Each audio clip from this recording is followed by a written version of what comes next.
Good evening and welcome to another episode of Collaborate and Pull Together. This week we have a special guest, Dave Shay from Michigan.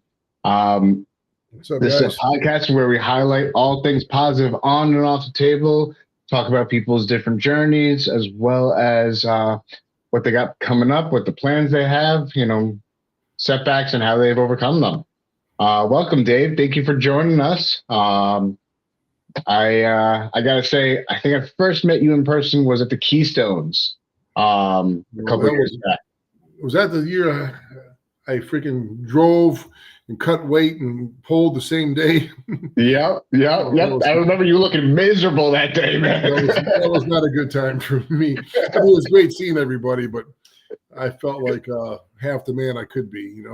I drove from Michigan to Pennsylvania without drinking a glass of water.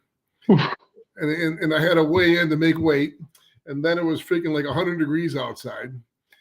I was like, oh my God, never ever. I will never ever weigh in and pull on the same day again if I'm cutting weight. Never again my entire life. Not doing it, especially after a 9-hour drive. That is a challenge. I think I've cut weight, but never like not on that level. Mm-mm. And then I get my butt kicked and drive home 9 more hours. I mean, that was a terrible day. I went straight back home too. Well, so Dave, tell us a little bit of history about you. How did you find the sport of arm wrestling? When did you begin your journey? I mean, as far as I goes, like I watched Over the Top as a kid, and I wanted to arm wrestle everybody in the world after that movie. And then I just kept on arm wrestling everybody in my school and my dad every day. It sounds far-fetched, but I beat my dad when I was 12. He told his boys at work. They didn't believe it because they said no. I was a big kid at 12, though. I was already probably like, by the time I was 14, I was 6'1". So, I mean, I was already pretty big. And then he took me to his pool hall. He used to shoot pool all the time, and his buddies from work were there. And he's like, try to arm wrestle my kid. And I beat his buddies. So after that, I was hooked. But as far as I actually did, my T-shirt's downstairs. I should have brought it up here for this. I got a Yukon Jack T-shirt, 1994-95. Yeah, I competed in Yukon Jack. I actually competed in some other bars like in Canada, Leopard's Bar. I competed in this Mr. B Spectadium back in the day, and I actually won first place at the Mr. B Spectadium and first place at the Leopard's Bar, but I didn't do that great at Yukon Jack. That's still an experience. There's a large group of people that would go there. Yukon Jack, I was watching guys smack themselves in the face. There's guys with gloves on. I mean, there were people all knew each other. Watching that tournament, I realized, wow, man, arm wrestling is a real deal. And then some guy met me that day, so I did pretty decent. But they're like, man, you got to come out and train. But I was in college, and I was focusing on becoming a teacher, and there was no internet, there was no Facebook, so I didn't really see tournaments popping up. And honestly, I didn't arm wrestle again until I was 36 years old. And that's when that's not true either. At the age of like 31, 32, I went to Arnold Classics one year, and I saw Mike West there and a bunch of guys, and I actually beat Mike West. And no way. Mike West is a beast. I've actually met him a few times. Yeah, he was at the tournament. I beat him, and then what's his name? God, he's a referee. Why can't I think of his name? Out of Indiana. God, I can't remember. He's a legend himself. But anyway, he was there, and he was training with me, and he said I had talent. And then Paul Fisher was there. Okay. And I remember after I beat Mike West, though, Brent Rakers was there. And I was like, let me get a shot at this guy, and he ended up beating me. Brent Rakers beat me. And then the very next year, I went to Arnold Classics again to watch, and then Michael Todd was in arm wrestling. I got a cool picture of all these legends. It was in my picture, I have Neil Pickup, Devin Lart, Michael Todd, and me, and Travis Bajan all in the same picture. And I actually pinned Michael Todd that day, but Michael Todd was injured. He didn't pull at the Arnold Classics. Then Travis Bajan's like, hey, who is this guy? And walks up, says he wants to put a strap on me and beats me in front of the people. Then Devin pulled me out of the crowd, and he wanted me to go talk to him. They asked me if I'm on a team. I said, no, I didn't know who Devin was at the time. And then I joined a team called the Hit Squad, and I tried to train heavy and lift and hurt my arm so bad right here that I decided, oh, the arm wrestling's too painful. And I didn't arm wrestle again for 2 more years because I saw UAL. I saw Michael Todd was like the first place guy. And I'm like, dude, I arm wrestled that guy, and actually, whether he's injured or not, I said, maybe I could be something. So I went back to that team and I started pulling slow, took my time, and then I never stopped after that. That was 36 is when I really, really, really got into it. That's about the age that I started myself. It was about no, I was a little younger than that. 30. I started off at almost 5 years ago. So I'm going to be 39. So yeah, 36 was 33 is when I first got into it. Very cool. But I really got into the pro division around 35, 36. So Christine, that gives me hope. Gives me hope. Did you see that picture or not? God, you probably can't see it on my phone. Nah, the contrast glares. No, but that's Travis. If you turn the brightness down, if you turn the brightness down, you'll be able to see it. Turn down the light. Yeah. See that? There you go. Right there. See Neil pick up in the background. It's Devin. Oh, that's a great shot. That's classic. Oh, man. Wow, Travis looks tiny right there. I mean, this is like, I'm 49 in July, so we're talking, 15 years ago. You know what I mean? Yeah, that's a classic right there. I love it. So I love it. And then, So go ahead. Yeah, it was just cool. I didn't even know who from ESPN. I knew who Travis Bagent was because Travis Bagent, Ron Bath, they were pretty popular on ESPN back in the day. But I didn't remember seeing Devin or those guys on there either. I knew who Travis was. I was super excited to pull Travis, but he smoked me pretty bad. Was there anybody like your biggest inspirations in the sport? I mean, seeing Travis and getting the pull with him, I'm sure that was I was up there with that. Like anybody? I've changed throughout the years. Like my biggest inspiration in the beginning, because like I started like researching arm wrestling, and the only channel I saw on YouTube is Devin Lard's channel. Okay. The In the Hook channel. Mm-hmm. He had a lot of some content about arm wrestling. Besides him, there wasn't much out there. So I would study like Devin Lard's videos and stuff. And then back in the day, I was pulling with a guy named Cam Luther. He's a Michigan puller. He was number 1 in our state. Super, super strong side pressure. So I couldn't do much with him with the side. So I had to learn how to top roll. So have you ever heard of Taurus Ivakin? Yeah. Yeah. So I started mimicking him. And then I started learning how to take my buddy's wrist so I could get a few pins on him here and there. And then that was great. But as an old man now, like watching what Todd Hutchings is doing he's like my biggest inspiration at the moment. Because he's number 1 in the world at 58. I mean, it's pretty insane. If I can look at half many of you guys are, at that age, I as I said, I'm only 39.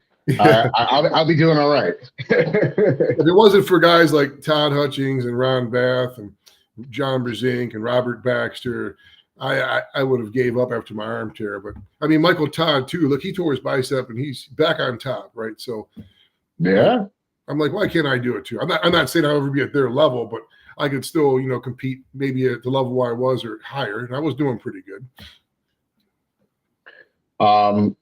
So you said you got injured. I actually wanted to ask about, how has it overall influenced your journey in life, with the injuries, with your, day-to-day life, with working, or what do you do for work? Like how has you intertwined the sport of arm wrestling with that? This is my second injury, and I had 2 significant injuries in arm wrestling. Okay. Well, I arm wrestled from 36 to 40, and I was pretty successful in those years. Like I won like 5 or 6 state championships. I won the UAL 6 amateur. And then as far as the pro class goes, I made it to the ESPN. I competed at WL ESPN. I was number 6 in the region of all region. Like in our region in to make it to ESPN, you had to be top 12. And that was out of the whole country of Canada and 25 northern U.S. states. Okay. So I took 6th place behind Devin Lard, Matt Mask, and Barboza, and I was number 6. I mean, it was a pretty steep class. But what I did is I tore my TFCC ligament and it was partially torn, and I had barely any cartilage in my wrist. So anytime I would supinate it, bones would grind. So that was my first major injury. I didn't think I'd ever come back. I actually got stem cells 5 years later, so that helped me come back. So then I came back to the sport, and I pulled for 4 more years, and now the bicep tear.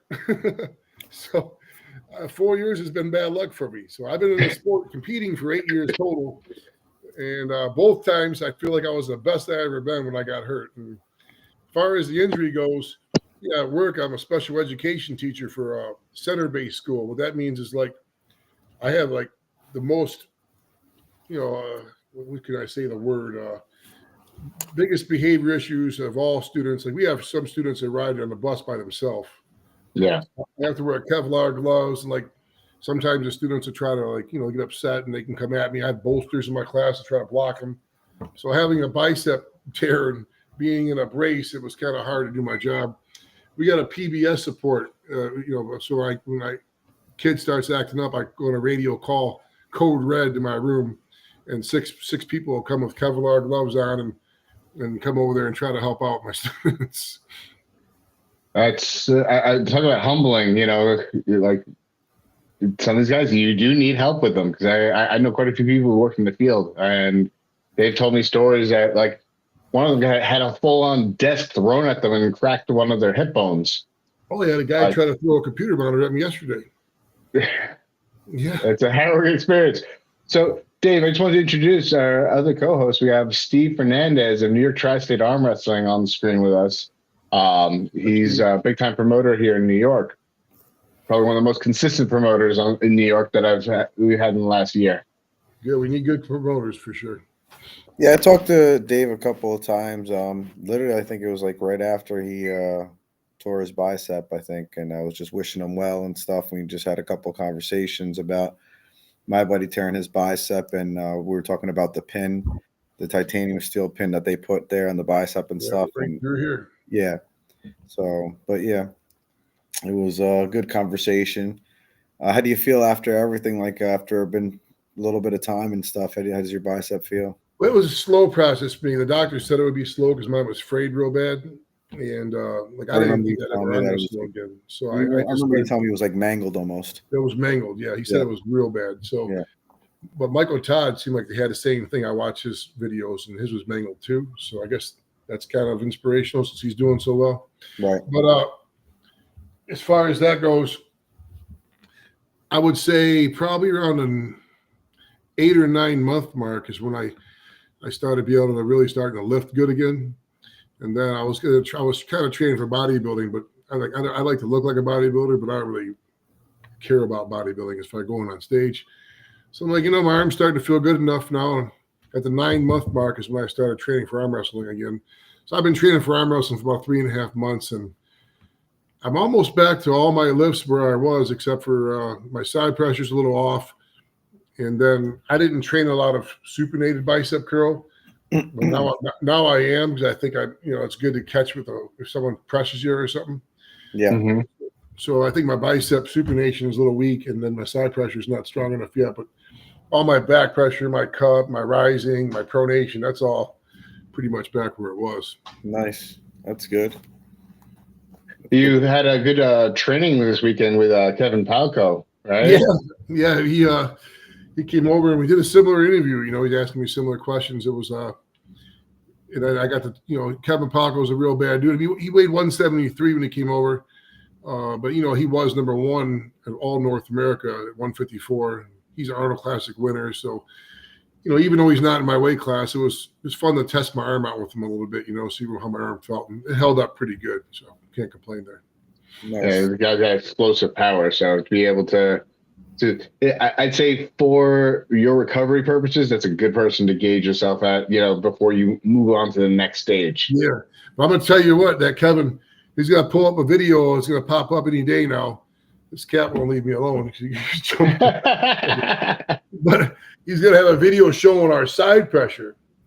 And I was blown away by, at his weight, how strong that dude was going sideways. I mean, that guy's a freak at the side pressure for his size. Nice. What are you doing with side pressure right now just to work out in? What's that? What are you doing for side pressure right now, like just to work out in? I kind of copy what Todd Hutchings does. I got a 3-inch handle, and I set up on my Mac table that I have, and then I start about with shoulder position, and then I cup and I come sideways like this, and then I also take a karate belt and I just hold it. I don't wrap it around my wrist or anything, but I hold it and I just come sideways and pronate it. How much weight? Strangely, I don't like when Kevin was over. We actually did it on the video. My PR before injury was 117.5, and then before Kevin showed up, my PR recent was 100. But Kevin kept up with me all the way to 103.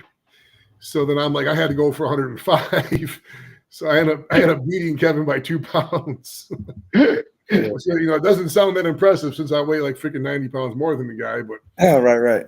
But then we did a pronation, though, side pressure, and see what my pronation can hold all the way to 100 pounds.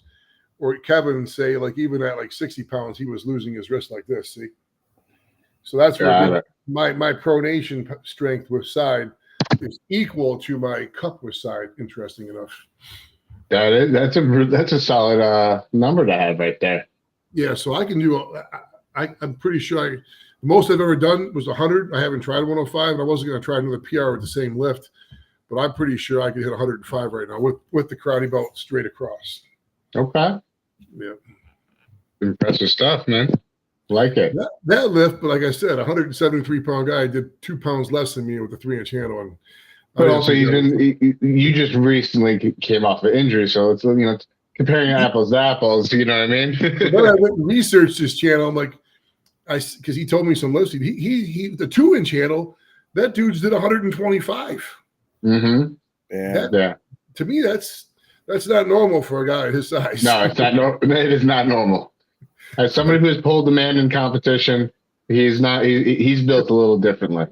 Yeah, I'm maxed about 90 something with side pressure, but same thing with pronated. I kind of lose my hand a little bit. I just kind of do it on that swivel wrist with about a 2.5 inch, and kind of set up with a open hand side pressure, open arm side pressure, but it's like about 90 is where I'm pretty much tapped out. I can't do with the 2-inch, right?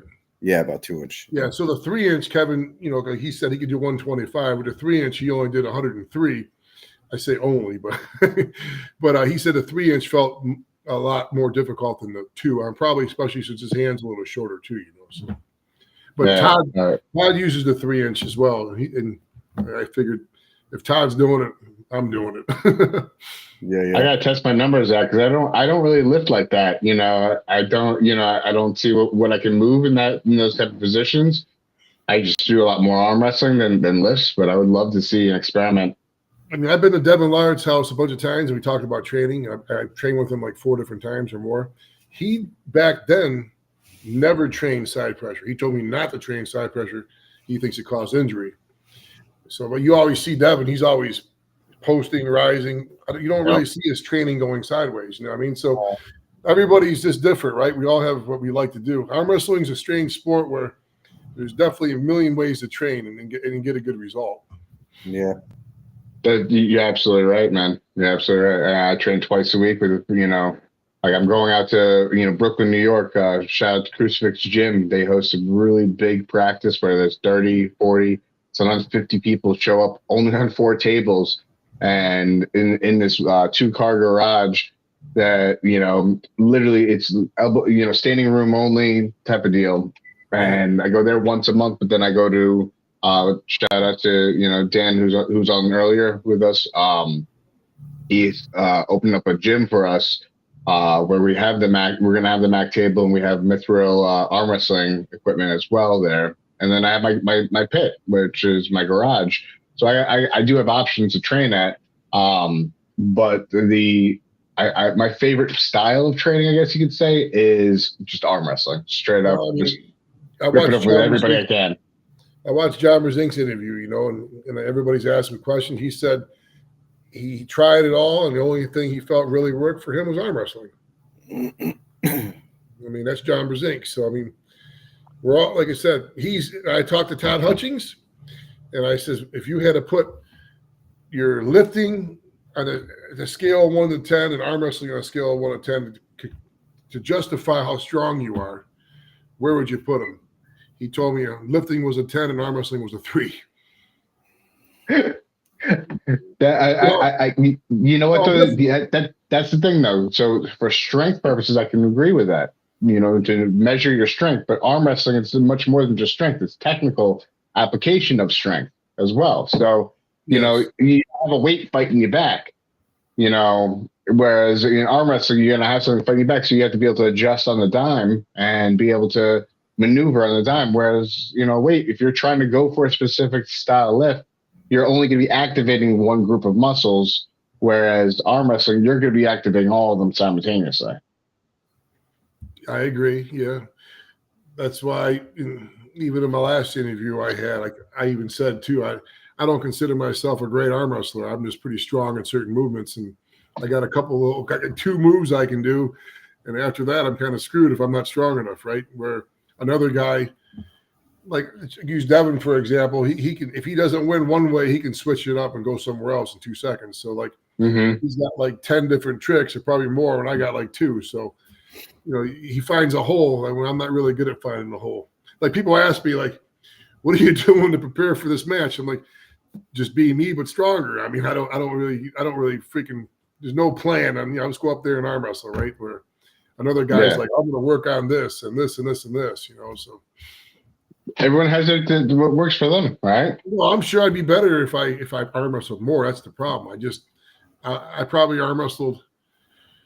I bet you when I was back for 4 years before I tore my bicep, I probably went to like 5 practices in 4 years. Oof.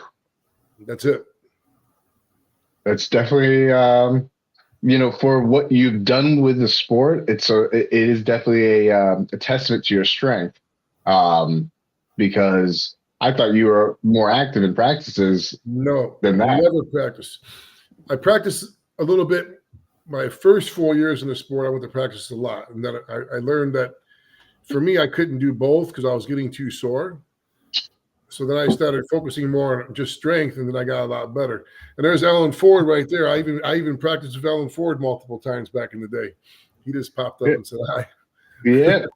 Well, since you're shouting out to Alan Ford in the chat, so we got a couple other guys in there. John Hutchinson, Florida. Drew Rivers from Weak Wrist Arm Wrestling, upstate New York. We started at 35 too, right around the same time. Yep. Yeah.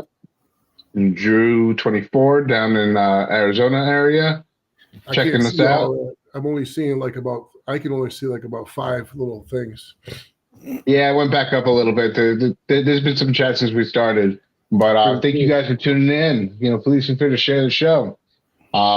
So because we're talking about training and different styles of training, what is the best piece of advice you can give to someone who's just starting out in arm wrestling?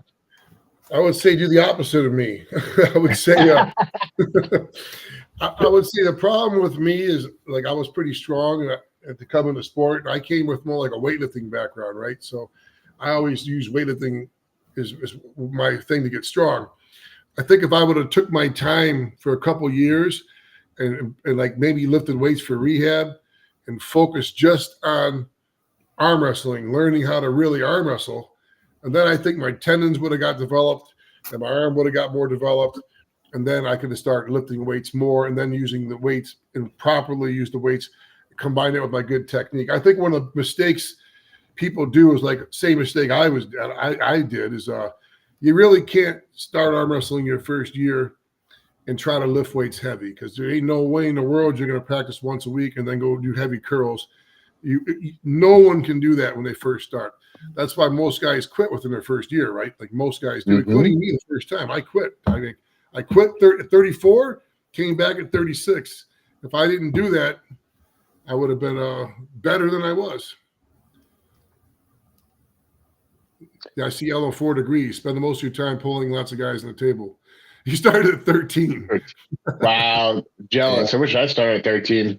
I remember the first time I met Ellen Ford. I was at 2013 Mike Gold Classics, and RVJ was there, and Ellen Ford was there, and Ian was talking to me, and Ian was like impressed because I was a big dude. I was 290 that day actually, and then he's like, "This is Ellen Ford," and I didn't know who Ellen Ford was. He's like, He's like, you don't know the Hitman? Come on, man. He's like, everybody knows Alan Ford. I'm like, no, I do. He's a character. He's always been. He's a bad dude, too. I watched him face Doug Ellen at Mac. And I was pretty impressive. That was an insane match at Mac. Yep, so, pretty bad dude. We were talking about, Mac just now. We might as well talk about them a little bit more. You got yourself a Mac table recently after the event. Tell us about your experience with Mac, with the Mac brand, the Mac table. What are your thoughts? All right, the Mac table itself, right? Like, I love how it looks, right? It's just a beautiful table. So in the basement gym, it's definitely a cool piece to have. Yeah, Alan Ford was pulling me on the beach. Yeah, we took Devin Lard, took us out on the beach, and then we just sat this table up on the beach out there. And that's awesome. Ontario, we pulled for hours. It was freaking great. But as far as the Mac table goes, very high quality. It's very interesting how like the pads are high and it goes into like a dip, like a kind of like a pit. You know what I mean? Yeah. So I like the idea, the concept where, if it's a little tiny pop, you know what I mean? It's not going to be a big of a deal, or as matches get stopped all the time. The Mazarenko tables, I used to have two, and they're super high quality, but the pads are so hard, so it's really easy to elbow pop, where the Mac table is kind of softer. Oh, I'm glad it says my table's going to, so my computer says it's going to restart in an hour and 30 minutes. So at least they can do it now. But it's softer, so easier on the elbow and more forgiving for like little tiny pop. What people are confused about the Mac tables about too is they think the pad's so big, but you got to remember they're not offset. So when their pads are straight across, so you can switch right or left, never got to change the pads. But by saying that is on an offset table, say your elbow would be here. And then, honestly, on the Mac table, you might have to be here. It's not even as much room as you think. There's more room going this way, but it's not as much room as you think going this way. So people think it's like this giant pad, but you're honestly, it feels almost the same, except that you have a little more freedom as far as going to the left. I like how it has the stitches around, like the square. Because like when I'm practicing on it, I can feel my elbow touch the stitch, and I know I'm about to foul, right? So I can stop. I like the design. Yeah, it almost gives the brain almost like an alarm type of deal. Like, oh wait, shit, I got to stop. I got to get back on the pad. Yeah, and I like the center has a circle, right? So they line you up. There's a circle in the middle. The referee can easily see your hands are over the circle, so it's starting off fair. Mm-hmm. I like. It's easy to move around. The base, you could probably get a heavier base, the steel one if you wanted to make one of those, but it probably costs way more money. But the base I use in my house to train with is fine. But I couldn't imagine dragging around that big steel Mazarenko table base. You know what I mean? It's pretty heavy. But honestly, I pulled on that table with Devin at Mac, and it held up fine with the smaller base. And so all those super matches I watched, it held up fine as well. So I'm a fan of Mac tables. I think it's really cool. I could see it being the future. And you never know. Sometimes change is good. Change is absolutely amazing. If you guys who are watching want to check more about Mac, about covering your face there, Steve. You want to check out Mac, what they're up to, check it out. Reach out to Ian Carnegie or JJ Jackson. You want to grab a table. A couple more announcements about them that I'm excited to be a part of, definitely. So with Mac, they got these tournaments going on, right? No, I'm sorry. They got the Mac numbered events, the pay-per-views, which is they always advertise a lot of matches and they kill it by way of timing because it's very fast paced. And so then they partnered with Table Monkeys up in Canada with Jason Constantini and Alex Carey up in Canada with their Tough Team Arm Wrestling Federation, where they have a 5 versus 5 or 8 versus 8 matchup, and they're actually making it more, bringing it across not just to Canada but to U.S. And we're gonna actually have our own Long Island, New York area based team that we're going to be utilizing to go up against another team through somewhere in the United States. And one of the coolest things about it, why I'm mentioning this, is that this upcoming event that I'm hosting, the tournament that I'm hosting, it's going to be a qualifier to put your name into a draft pool to be considered on a team event from the region. So if you place at my event, your name gets thrown into a hat and you will get a call seeing if you're available, if you're interested, if you want to be a part of this. It's huge, man. I'm excited for all things to come with it. And for anybody who's interested in hearing what they're doing with that, I am gonna. Yep, here we go. TWAF, Team Arm Wrestling Federation. They have a little YouTube video up, little infomercial, if you may, about what they're doing with it and what they're trying to do with it. They're trying to get it picked up by broadcast networks. So they're making it kind of like the NFL of arm wrestling, if you may. And it's the week after my tournament. They're going to be making bigger announcements, a little bit more details surrounding it. But these guys are onto something big, and I get to be a part of it. And it's, in light of what this show is and this channel is about, it's about collaborating and pulling together and highlighting what everyone's doing in the community. These guys are really moving the needle for a pathway of progression for the sport. So if you do well in the in a no elimination tournament, where I'm going to be hosting a format of that, I know the Table Monkeys host their own no elimination tournaments. You do well in those, you're going to be earmarked for future productions for them, which also transfers. If you do well in your, an outlier at one of their TOF events, you actually get earmarked for one of their MAC super match. Very cool. So it's definitely kind of like a feeder league, if you may, that we're looking to pretty much make a little bit more progression to the sport, professionalism to the sport. Not saying that there isn't already in existence. This is just another avenue of professionalism that I think that there's room for us all to grow and to take part in. I'm excited for it. And I think I started actually competing in 2012, and I think the arm wrestling has grown tremendously since then. I mean, like a lot more people are hearing about it and talking about it, and I feel like there's more teams in Michigan I can see now, and there's so much more information on the internet. Like, if you're just starting off now, there's way more information available than there was in 2012. I can tell you that. It's endless. After COVID, I think really helped explode what arm wrestling could be, right? Everyone got on their technology, got on, YouTube, and started making their own videos, and it inspired a lot of people to do more of that. And I think that that's probably one of the best things that happened from the lockdown, that people got bored and they got creative with how they want to use their time. I know that's how I found arm wrestling, was because of COVID. Actually, I had arm wrestle at a local Renaissance fair and forgotten that I enjoyed it and did well at it. And found Game of Arms, and then got the ball rolling with that. Reached out to Mike Aiello. He happens to live not too far away from me. He got me connected with a team, and the rest is history. I love the sport, love the camaraderie and the community. And it's helped maintain, create new short-term and long-term goals for myself.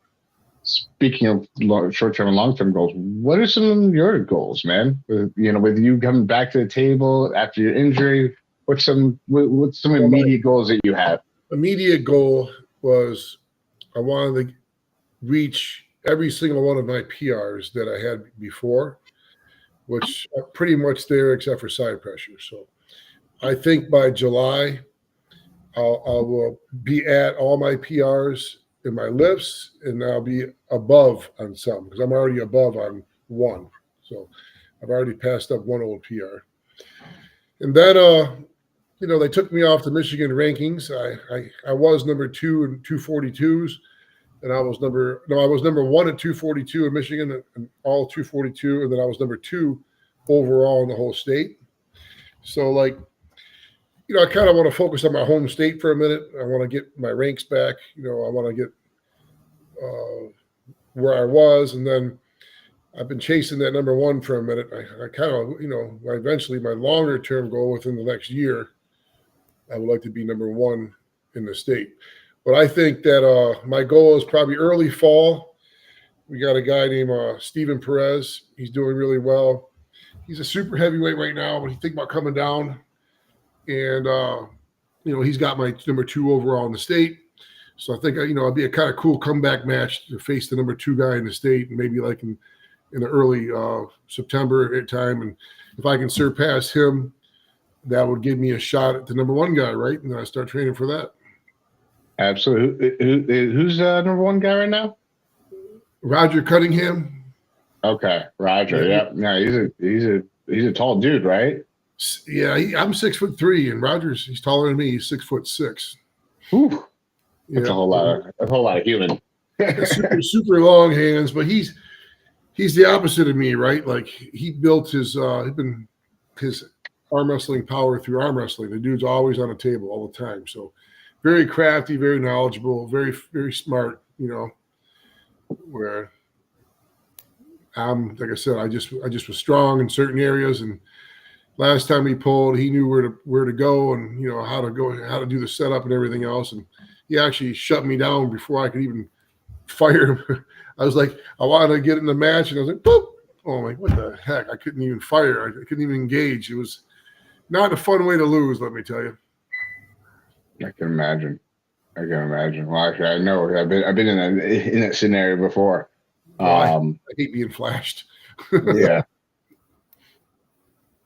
Well, never fun. There's been times I like being flashed, but just not on the table. You know what I mean? I get that.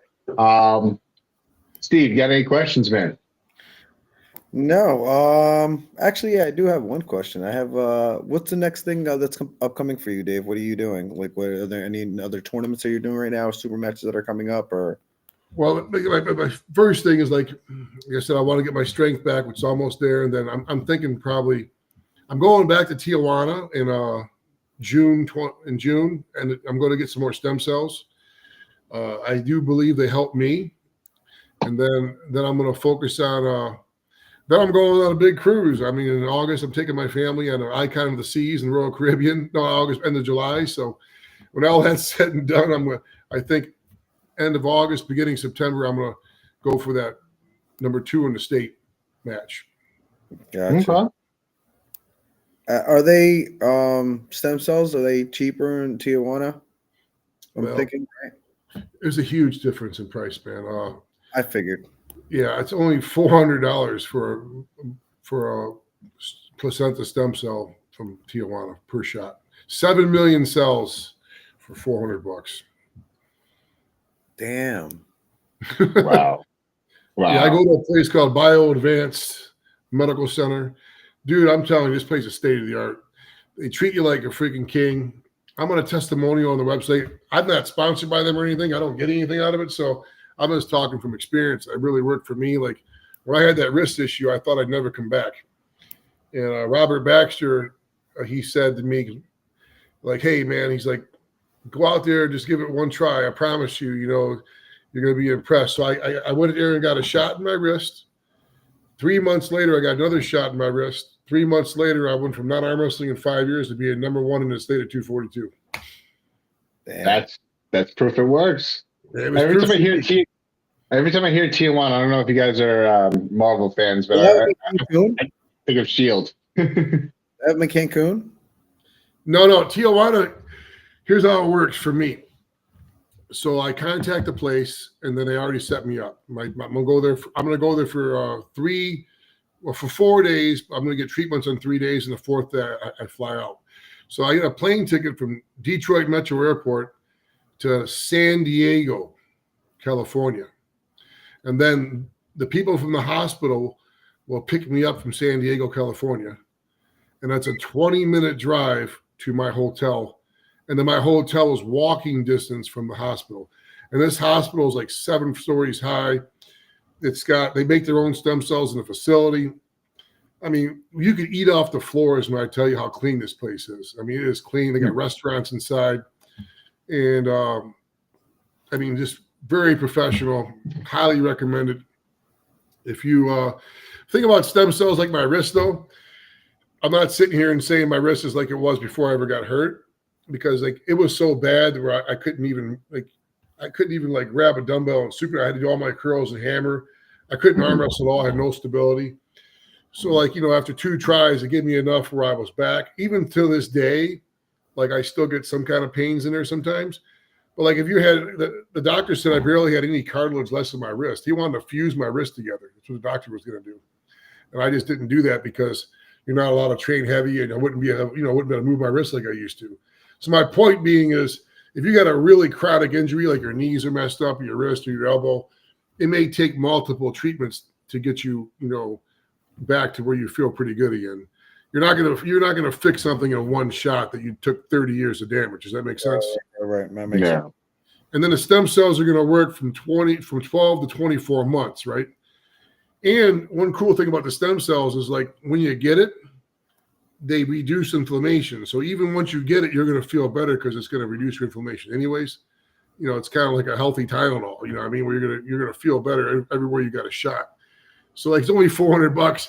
I'll get both my shoulders, I'll get both my elbows, I get both my wrists, I get both my knees. That's what I usually do. I usually spend about $3,000, and get all my whole body done. Nice. That's incredible. I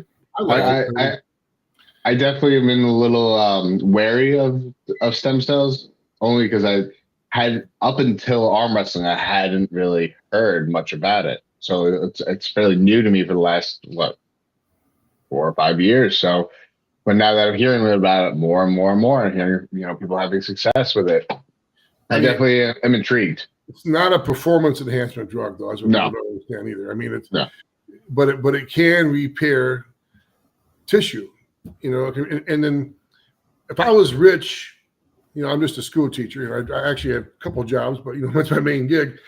I would get at least through my vein once a year because it goes in your body. It's anti-aging. It'll help heal everything, right? Like it just makes you feel good. So a lot of clients that go there, and most of the clients are not from Mexico. Like strangely, most people that are in that clinic is from Utah. A lot of Utah people. A lot of people go there for like Lyme disease and stuff like that. Yep. I've heard about that. Not really for athletics, but for like usually people have some pretty serious problems. But I would go once a year if I could afford to. And people, talk bad about Tijuana like it's a scary place, but I didn't feel like it was very scary at all. I was just earlier mentioning Tijuana because I'm a big Marvel fan, like the Marvel movies. And there's a part of Agents of S.H.I.E.L.D. that the Agent Coulson goes to a trip to Tijuana. Tijuana must be nice around this year. So I'm always thinking about that little quote about it because it's just funny because it's where he went to become enhanced. Really? Yeah. Well, that's the place to go, I guess. They make a nod at it in the Marvel movies, so it's funny. I remember Devin getting stem cells. He was talking, like I heard him talking about it. I mean, I'm only hearing, he went with Robert Baxter, and I was talking to Robert Baxter, so he was like in the clinic talking, and I guess he's like, maybe I'll get some, different African American ones. I'll be, a little faster. I'll get some different. I'll get all these different stem cells. He's gonna be a mutant. People looking at him like he was nuts.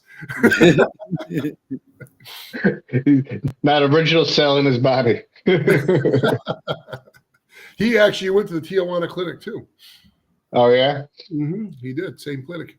That was his first time getting stem cells, and then I know that what's it called, Vicellus or something like that. They were all getting it from.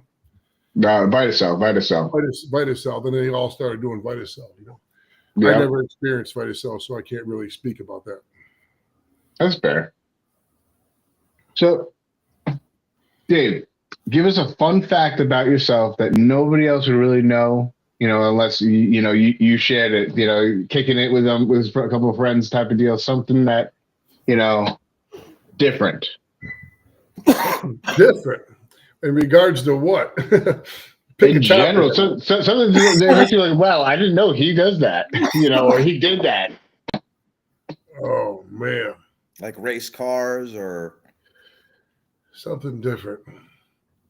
Like, do you own a horse ranch and in secret type of deal? Some shit.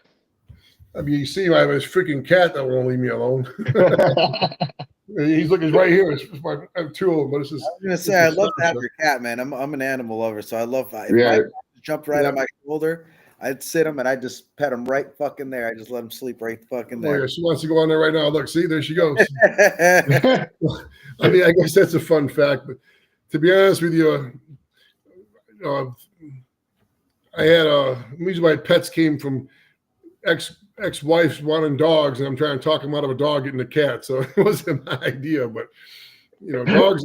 Nothing wrong with dogs, man. But you got to be around from 24 hours a day, right? Somebody go to work, someone's got to take them out. I don't have time for a dog. I got two of them. Trust me, I know. I mean, they're cool. I grew up with dogs, but there's a lot of work for And then we're in the Michigan winters. I don't want to freaking. When the snow thaws out, go pick up landmines for 5 hours in the backyard. I mean, I know that struggle. I just put up a fence just to prevent that, man. Yeah. But I mean, I can't think of too fun of a fact. I guess I taught gym class for 17 years, and the fact that I got my master's degree now, I completed my master's degree, and I teach special education now. Like, I think that was a big change from a career. After 17 years of teaching gym class, I've been teaching autistic children for 3 years. I'd say that was something unique people might not know about me. That's a tough job to have, man. I applaud you for it because it is not easy. That is not an easy job in any way or form. Yeah. It takes a certain level of patience. What about your other job? Like an old man, I still like friggin' 80s music and stuff, Well, what about your other job that requires patience too? I'm a driver's education instructor. There you go. I've been doing that for 20 years. Driver's ed. Don't come to New York because you'll want to quit in 5 minutes. Because people don't know how to drive. Not like New York. I've been to New York before, and it's way more traffic there, but I mean, we have some over here, So do you have any questions for us, Dave? Any questions for you guys? Yeah. Sure. So when's your next MAC tournament going to be? You're competing again soon? Any super matches coming up?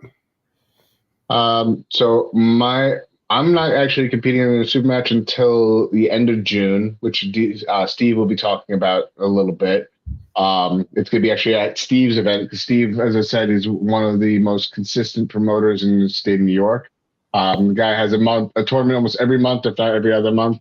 Or he's involved with tournaments. He's helping me out with my summer kickoff. It's happening June 7th.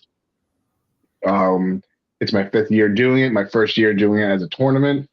Might as well talk a little bit about that while we're on the topic. I'll show we're running thanks to Steve and Team Beast Mode in New Jersey, we're running early weigh-ins at the locations. So I put up a Facebook post on it. If anybody needs to check that out, feel free to do so. But I'm gonna bring up the QR code on the screen real quick. Each QR code will take you to the respective address to the logo above, and it has all the different times. So guys, take a screenshot of this at this moment, and feel free to send me, Steve, or the Beast Mode guys. Shout out to Pedro, Jesus, Anthony, and Sergio. They're a great crew out of New Jersey that has been super helpful in all things arm wrestling. They host their own events as well, so I'm going to be definitely helping them out with their promotions. They're helping me out by hosting early weigh-ins. So that's a huge exciting thing because we're using MAC tables, MAC rules, the no elimination format by Jason Constantini. So we're definitely doing a hybrid of different things and bringing in like a different style there. But beyond that, let Steve talk a little bit more about the upcoming New York Smoke series. Yeah, that's going to be the New York Smoke Super Match Series and tournament. That's going to be at the Dramatic Hall in Peekskill. First time we're doing it there. It's going to be 2 floors, bar upstairs, bar downstairs. It's going to be about 10 or 11 super matches. I don't know if I'm just going to put it out there just so everybody has an idea, but almost every single person that was on the City Slickers team has a super match there. They've earned it. They've won all their matches so far, and plus, so it's going to be exciting. There's going to be other super matches too with other other pullers there from all around the states. So from Vermont, Maine, Maryland, Connecticut, Pennsylvania, New Jersey, New York, from everywhere really. So it's going to be really good. All top-notch pullers are all ranked 1 to 5, some 7, some 17, some 15. Some are going from from the 3rd rank to number 2. So it's going to be really good matches, left-hand, right-hand matches. VIP, there's going to be different slots. You're going to be able to sit right around the table, kind of like what they did at the King of the Table, New Jersey. We're going to have that back space where you can sit around right around the table where everybody's pulling. That's going to be VIP seating, front and second row. I think all the way back to the 4th row will be VIP seating. And then second floor will also be for the competitors and free food for VIP. And there's going to be food downstairs too as well for, a cheap price. And it's going to be great, man. I just can't wait. It's going to be different. It's going to be beautiful. It's going to be at the Dramatic Hall. If you guys want to look it up, it's located 900 Main Street, Peekskill, New York, 10566. And yeah, I know one of the best matches, and I think I'll put it out there right now, but just so everyone knows, the number 1 match to start everything will be your match, Dan. And we're the opening match. You'll be the opening match, going up against Ed Cruz, left hand. And I know this is this is going to be a big jump for Dan because I'm pretty sure that Ed has the winnings on the left hand and Dan Schwartz has the winning on the right. So this is going to be a good match going back and forth. Ed has been pulling crazy lately. All the competitors, I know he hasn't been winning as much as he wanted to lately, but also he's been pulling like Sam Mitchell, Ryan Woods Wright. All these guys are pulled with the best. All monsters, yeah. They're all monsters. Shout out to Ed. Like I do gotta jump in because Ed DeCruz does have a winning record on me left-handed, and I needed this fire, man. This last year I would call him the left arm, the party arm, but this last year I also got more titles to the left arm than the right's ever had. So I gotta say, I think it's as ready as it can be to take on the likes of Ed because. I've been training it and working hard, and I got a guy who I train with who's about your size, Dave. That he's a left-handed dominant guy. I mean, but he's new to the sport, but just stupid strong. And if I let him get me, then it's a challenge to bring him back. But if I let him get me, I can't. If I don't let him get me, he's not budging my wrist. He's not popping me back. What class are you pull, Dan? 176s. Oh, nice. I'm 176. It's a tough class. It's a deep class. Tough classes, right? But yeah, 176. Without a doubt. But 176 I definitely because I pulled in a lot of different classes. When I came into the sport, I was 270 pounds. You were 270 pounds? Yes, sir. Wow. Yes, sir. And I dropped all the way down to 154s, feeling emaciated and like skin and bones, and felt decent at arm wrestling, but had no energy, nothing in the gas tank. So I went back up to the 176s this last year, and I'm happy about it. I'm comfortable, and I had a couple conversations with Devin about how to properly weight cut and whatnot. So I walk around now around like 185, and I cut to 176. Are you ranked in the hook right now or no? No, I'm not. But I'm, I've only been competing at the 176 class for the last year for 2024, and so I get some work to do.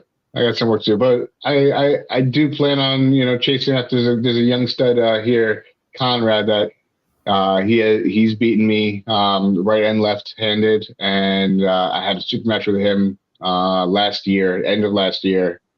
And he beat me pretty convincingly, kind of lit a fire under my ass. You saw the match that I had against Danimal up in Canada, both of which just lit a fire under my ass. And so I've been doing nothing but strengthening and conditioning and going to more practices as much as I possibly can. Nice.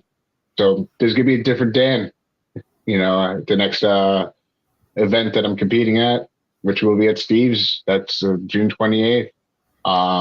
Definitely come up and check it out. He's gonna have an awesome live stream. We got Eric Fisk. Eric Fisk in the chat saying what's up. That's a guy who I want to go up against if I do well against Ed. Maybe I'll take Eric's. Eric is one of the hardest guys to get a super match for. I've been asking Eric Fisk to get him a super match at least like 2 or 3 times. He knows. I want him right-handed. Honestly, I told you this. Eric, man, he's such a good puller at 176 too. He's such I mean, it's just. I think prepped both of us. Rested and prepped. Let's do it, Eric. Right-handed.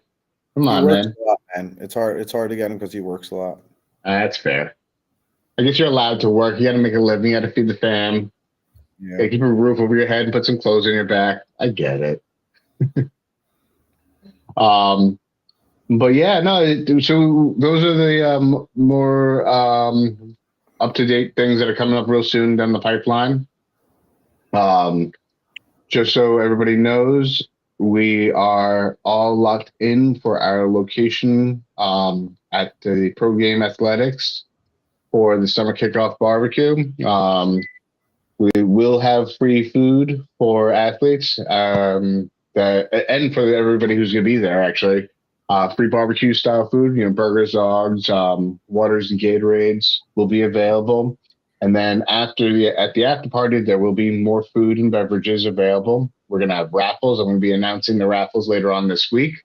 I'll be announcing all the sponsors in its entirety this week. If you are interested in sponsoring this event, we do have sponsorship packages available that feel free to shoot me a message and I'll send you over what those packages look like. The deadline for that is this Friday, so we can get the shirts and banners made up. I got one of the banners made up. It looks beautiful. I showed Steve. So we got Red Lightning, Robert Kelly coming out with Red Lightning to do the streaming for the event. Yeah.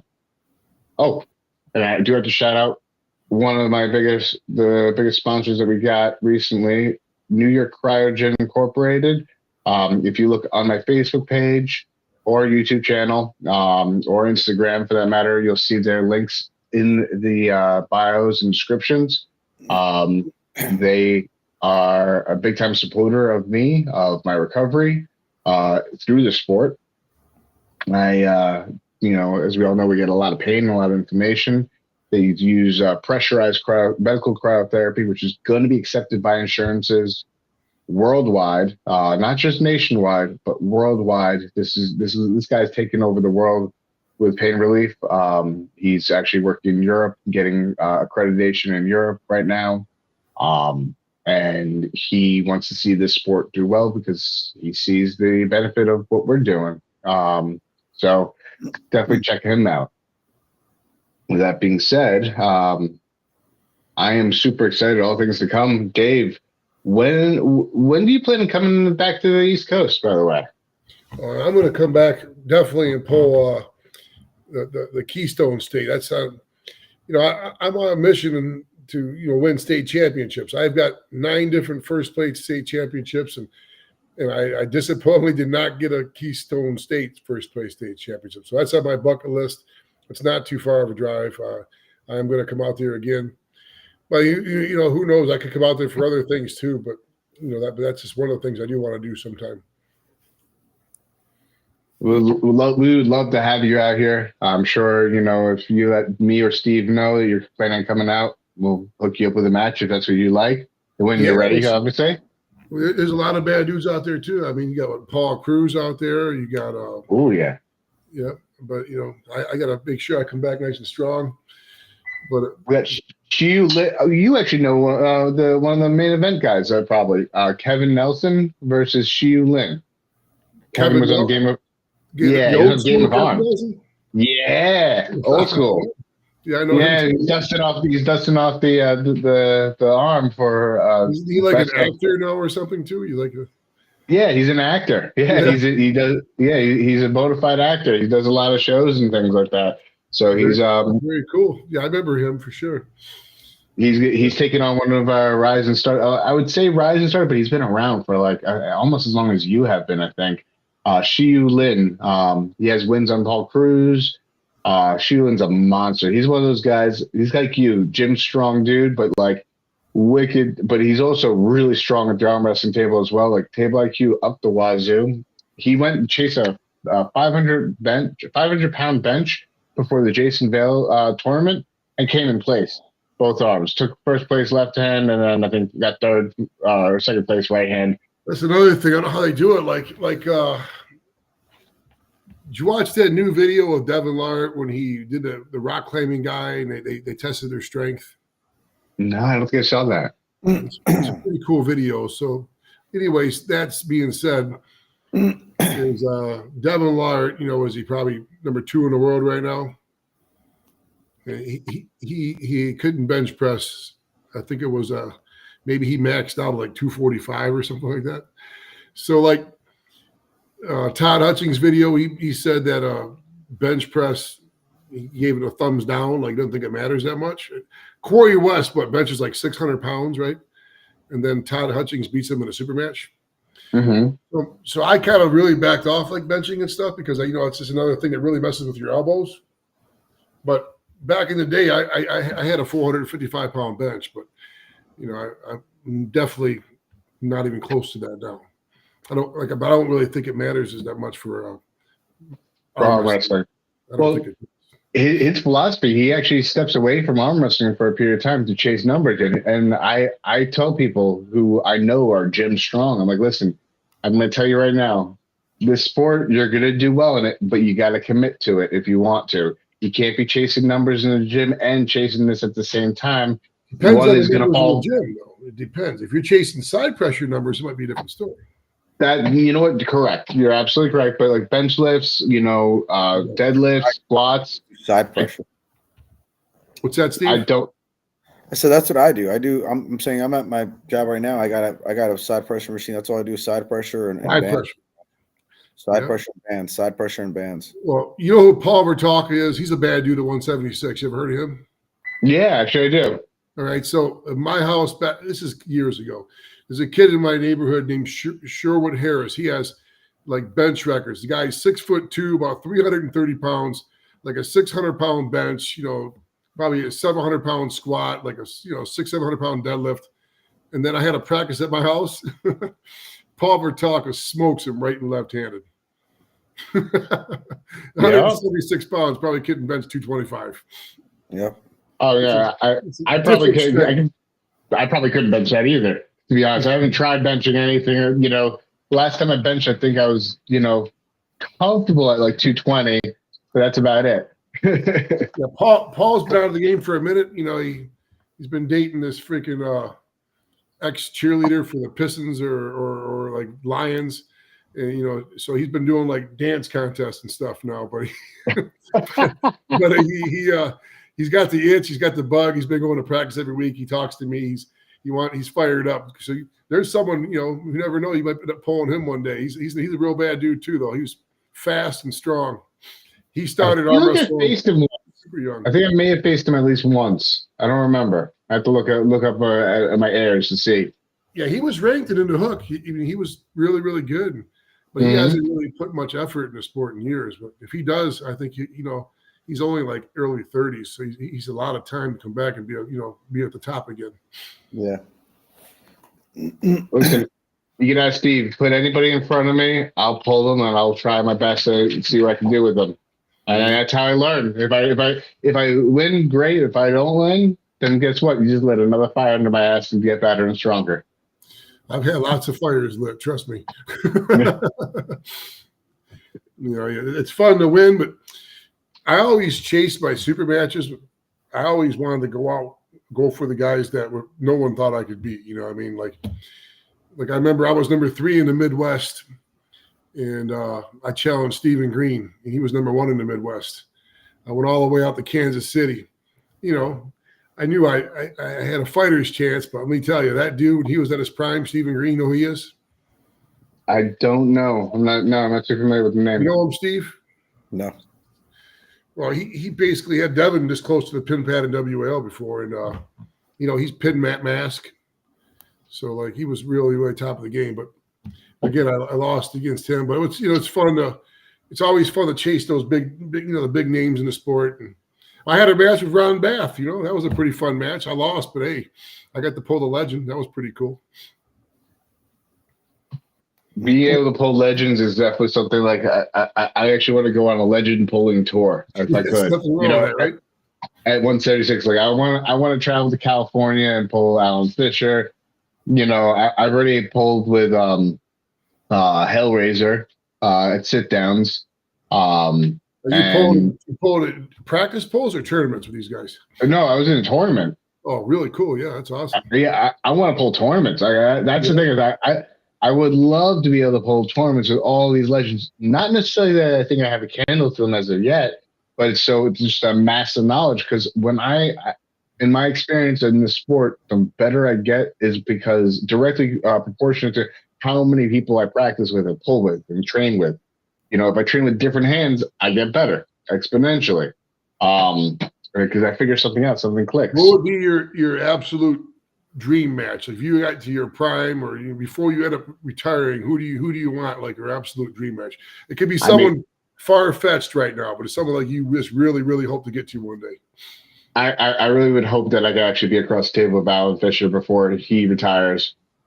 Very good. That's how I felt about Ron Bath. He was like someone I grew up watching on TV, so it was really, really cool to pull. I mean, beyond Alan Fisher, I know he's not going to retire anytime soon. Mindaugas Terrasitis, that's like right up there, like beyond the U.S. base. Like I know I don't think in my lifetime I'm going to match up to him, but I would love to be at that level to be able to do that.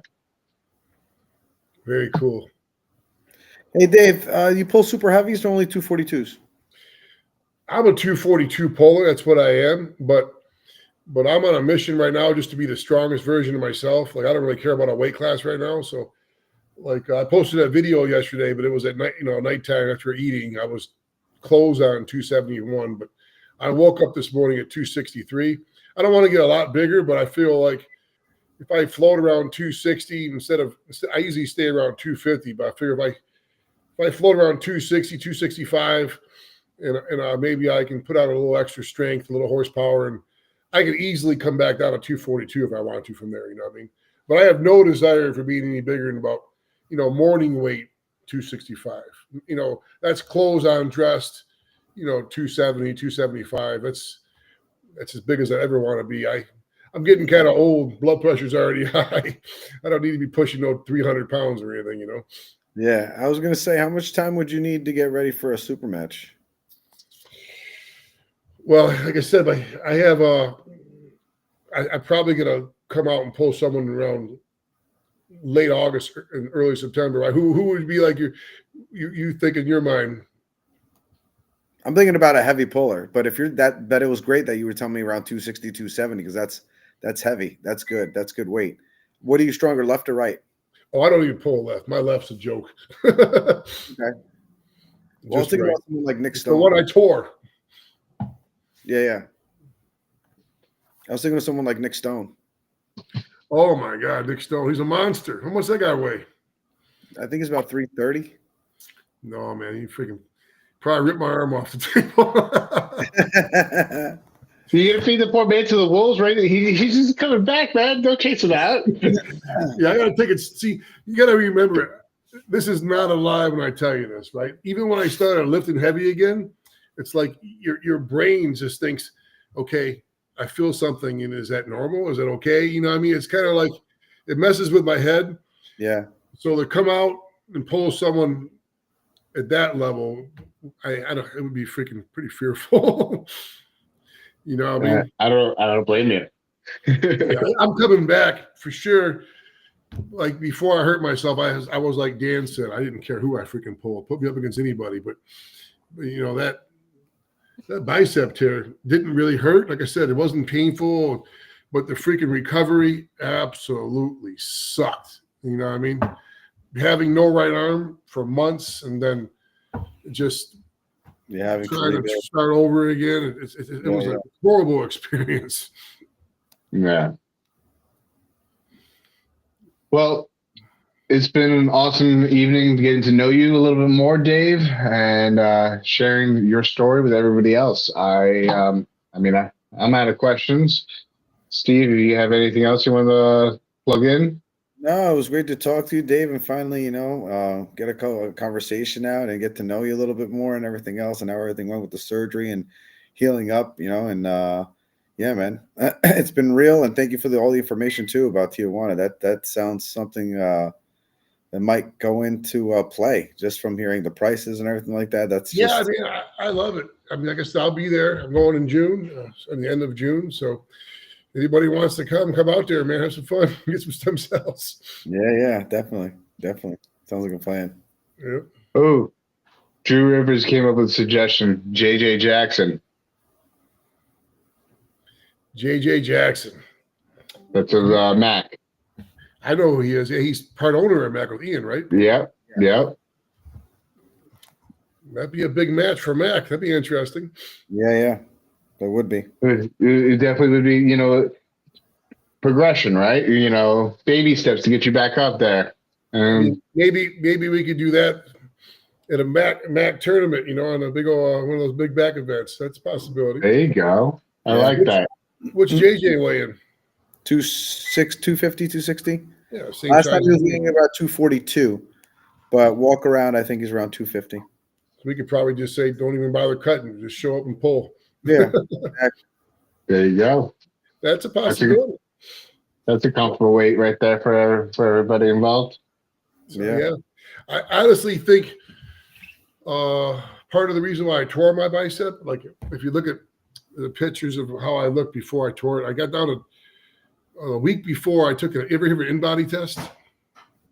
It's a scan to your body. Yep. We got one at my gym. $20,000 machine or something, Mm-hmm. Yeah, I was 3% body fat in that test, and I had veins popping out of my stomach, everywhere, my legs, everything was wild looking. And then I was 241. I could pull up. I have the scan on my phone still. I was at 241, and then I cut water from there. I did weigh in the day before. I made 231 for nationals, but I was probably dry as beef jerky. That was probably another thing that. It's just certain when you get too low in body fat, I think that doesn't really work well with a strength sport, whether it's powerlifting, whether it's arm wrestling. Like you start getting below 6-7% body fat, I think you're starting to get into scary levels for like injury. You don't have enough cushion, absorption. Yeah. Mm-hmm. So yeah. So actually, I meant to ask this beforehand, and you just reminded me with the diet that you have. How many eggs a week do you eat? Everybody loves the eggs. I like to show you my fridge is full of eggs, but I eat 70 eggs a week. Every week I eat 10 eggs a day. I've been doing that for years. Wow. Yeah, because I remember seeing that picture of the eggs with the little spirals in it, and then you took a picture of your arm. That scares me, man. I was getting my eggs from a friend's farm. They give me a good deal. And, I don't think that was meant to happen. You know what I mean? They weren't deworming their chickens or something. And that's freaking nasty. That was freaking nasty. And that's scary. That is definitely scary. Eggs after that isn't as exciting as it was. But I Definitely had my 10 eggs and rice today. I have 7 days a week, 10 eggs and rice. That's insane. 10 eggs and rice. Oof. I mean, I fill up at like 5 or 6 eggs, but I'm also 90 pounds lighter than you are. I see JJ popped up. So he wants to he wants to pick on the broken Dave Shay here. He wants to come after me now. I see that. There you go, JJ. JJ, we got a match for you set up. You and Dave Shay. Next Mac match. That's where they're talking, JJ. Just trying to. Yeah, I gotta get rid of it. What if I fuck it up again? But that's why I was talking to Steve earlier. All my PRs get set. You know, I mean, I know my arm's back to strength as it was, and then I hit a few practices. Like Kevin Palco put me in like a press Saturday just for me to hold on to and see. You know, then I kind of felt something in my where they put the titanium button. You know what I mean? Like I said, it's just. My arm is it's like a new arm, and I'm getting used to it. You know what I mean? I've only arm wrestled twice since I've been injured. So for me to come right back and jump into a tournament without any fear, it's gonna be hard to do until I get a few more practices in, because my fear is starting to go away in the gym. You know what I mean? I'm starting to be able to train as heavy as I want with no fear at all. But then I got to start practicing again where I feel very comfortable on the table. You know, it's all a process for me. Like, I don't know how Todd Hutchings did it so fast, but his arm wasn't frayed like mine was, you know. So yeah. Well, I wish you the strongest recovery possible, because we want to see you back in action. We want to see you back on the table, tearing it up, and you know, maybe because there's now a Mac table in the Michigan area. You know, maybe we could see some Mac things over there occurring. Maybe, I don't know. That's a possibility. But I want to see more Mac events all over the place. I think that they were talking about like having a multitude of Mac tables being made and getting shipped out in the near future. I'm actually thinking a possibility of having a second Mac table here in New York, one by me, one at the gym, so that way we can have multiple Mac tables. Pretty cool. And Marshall in Ohio, I was talking to him. He might buy one too. He's talking about maybe buying a Mac table. Oh yeah, very cool. He mentioned it. And I see that Drew said MT, Michael Todd had the frayed tendon. Yeah, I've been watching Michael Todd closely. Like I said, he's another inspiration for me to come back. He's put him back in some crazy Kings moves already, and it still hasn't torn. So, yeah, it looks like that doctor did an amazing job in Michael Todd's arm for sure. Yeah, definitely a harrowing injury. Yep. Yeah. Well, JJ said he don't think he's on my level. We don't know what level I'm at right now, so we don't even know where I'm at. It's all speculation until I get out there and pull. Exactly. Yep. Exactly. Until you get out there, pull and see where you're at and test the waters out. Yep. Well, all right, gentlemen. It is that time. I think it's past your bedtime, Dave. You told me last night you don't stay up this late. No, this is past my bedtime. You know, I'm too old for this late night stuff. Steve's gonna get home. More gray hairs popping up because of this video here. At home. All right, gentlemen. Well, thank you so much for joining us. Everybody who tuned in and watched, thank you. Go check out Dave Shay on Facebook. This man is going to be making a comeback to the arm wrestling community. Look forward to seeing it. And Dave, you're always welcome to come back on. Well, maybe we'll come back on after I have a few matches, and we'll get something set up with Steve. Yeah, man. There you go.